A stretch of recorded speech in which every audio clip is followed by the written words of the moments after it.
I want to quickly share with you about work and wisdom from the Vedic Astrology perspective. And this plays out for all of us, irrespective of ascendant, irrespective of what your rising sign is, irrespective of any of this stuff. Okay, this is applicable to all 8 billion of us. Okay, so quickly, the points are listed over there. Let me just go through it step by step. So in the previous work versus creativity, I spoke of the 5th house versus 6th house, and I'll link that up for you in case you want to visit that again. So what is work meaning in our life? What does really all this work that we are going to do mean for us individually? And what is wisdom? Where does wisdom and work connect with each other in our life? Why should we become wise? Why should we listen to the wise elders in our life? Let it be the elders as your people who are elderly to you, people who are your gurus or teachers of any kind. Why should we listen to them? And how does it play into our life in terms of work? So work in Vedic astrology stands for the 10th house, which I have shown over there, right? And wisdom is in the 9th house. Now the principles of Vedic astrology go something like this in terms of houses. The gain of the wisdom, the gain of 9th house is shown in the 10th house. So whatever wisdom you have, you will produce it onto your work area. Okay, every house behaves like this. So the gain of the 9th house is shown in the 10th house. So whatever your wisdom is, whatever you're gaining through life, through your work, through your professions, etc., you're going to end up showing in the career. 10th house is the house of your career, your job, your business, whatever it is that you're doing in the external world out there. Okay? That's the gain of the 10th house. Now here's where I want you to pay attention more. The loss of work, if you're out of job, out of business, out of your career, that's a good thing. Why? The loss of work leads to wisdom.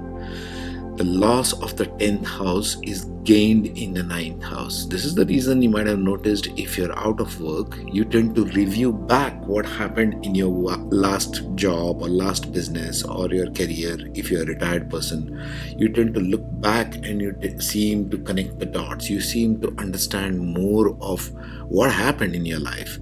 Why did my job or business or thing I had these losses and gains? What did it help me to really understand? The wisdom that is gleaned by you in this life is upon loss of that work, because this is 12th position. The 9th house is 12th from the 10th house. 12th house from any house is the house of loss. A +1, 9th house gaining next house is the house of gains, what you gain from it. That's how the gain and loss cycle in our life works. This is what we are doing throughout life. Now quickly, what does 9th house stand for? Let's just look at it. It stands for dharma. It stands for support of nature, merits from past lives. Your past life, whatever you have gained as good karma, shows up in the 9th house. Fortunes, your luck, your popularity of gaining things. Okay. Wisdom, meditation, philosophy, worldview, liberalism, basically.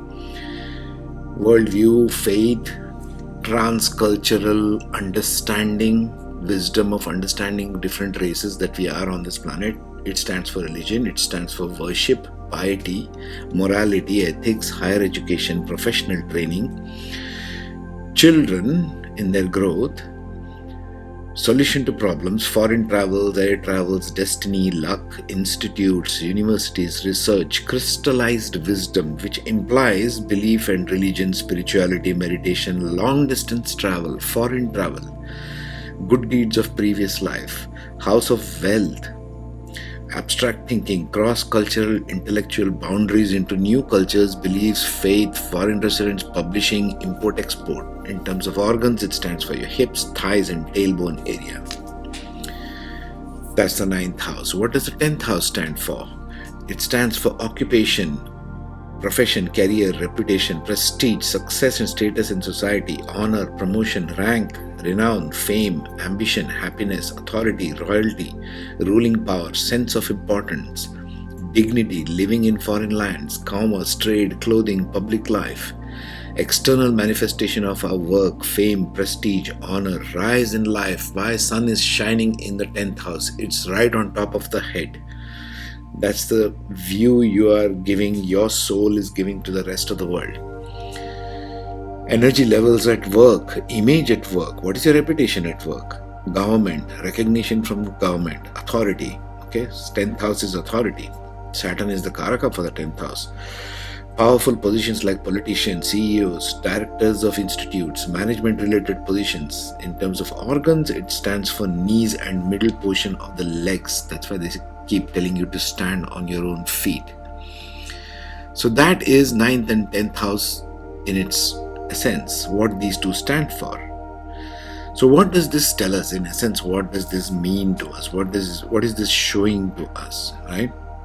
This shows us, number one, that loss of work leads to wisdom. This is why you should listen to your elders, the ones who are retired, the ones who have finished their work life, the ones who have stepped out of life and now are just relaxing, chilling out. But they have all the wisdom.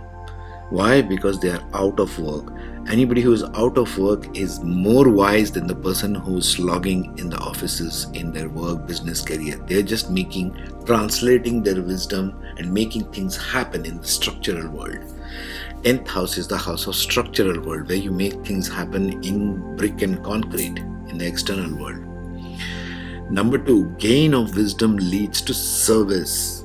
This gain of wisdom, whatever you gain in the 9th house, is taken into the work. So you should have, in actuality, if you look at it one way, you should have equal amounts of time in life where you work and where you're without work. It's not all about work, okay? You should be enough